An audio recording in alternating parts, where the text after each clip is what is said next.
আমি একদিন জিজ্ঞেস করলাম, ভাই আপনার 4 রাকাত নামাজে একদিন দুদিন না প্রতিদিন একই অবস্থা দেখি, 15 মিনিট 20 মিনিট সময় লাগান। আমার অফিসে একবার উনি বেড়াতে আসলেন, আমরা সুহরের পরে সুন্নত পড়ে চলে আসছি, মিটিং আছে, উনি দেখে নামাজ পড়তে পড়তে শেষ না। আমি বললাম, ভাই অনেক নামাজ পড়ছেন না? এখন না, ওই 2 রাকাত সুন্নতিতে পড়ছি। তো 2 রাকাত সুন্নত তো আমরাও পড়লাম, আমাদের যদি 5 মিনিট 7 মিনিট লাগে, আপনার 15 মিনিট কেমনে লাগে? উনি বললো, ভাই দুনিয়াদার মানুষ, অনেক ব্যবসা বাণিজ্য আছে, শত শত লোক চালাইতে হয়, বিভিন্ন দিক মাথা চলে যায়, তো শয়তান তো নামাজে মনোযোগ নষ্ট করতে চায়, এই জন্য আমি শয়তানের সাথে কুস্তি করি নামাজের মধ্যে। শয়তানের মধ্যে সাথে কুস্তি আবার কেমনে করে নামাজের মধ্যে? কুস্তি করলে নামাজ হবে নাকি?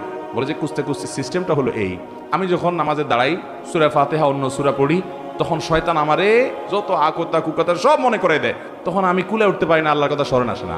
আমিও তেড়ামি করি, পরিপূর্ণ আল্লাহর দিকে মনোযোগ আসার আগ পর্যন্ত তেলাওয়াত চলতে থাকবে। উনি বলে যে আমি যখন এভাবে সূরা বাড়াইতে থাকি যে ডিউরেশন বাড়াইতে থাকি, তখন এবার দেখা যায় ইবলিসে আমার মনরে এদিক এদিক নেওয়া ছেড়ে দেয়, দিয়া বলে যে তো লস প্রজেক্টের পিছনে মেহনত করলে তো সূরা আরো বেশি বেশি পড়ে সব বেশি বাড়াই ফেলবে, এর মনোযোগ তাড়াতাড়ি নামাজের দিকে দিয়ে দেয় যাতে তাড়াতাড়ি রুকুতে যায়। এরপর আমি রুকুতে যাই, আল্লাহ দিকে পরিপূর্ণ মনোযোগ হওয়ার আগ পর্যন্ত আমি সোজা হই না, এরপরে মাথা সোজা করি।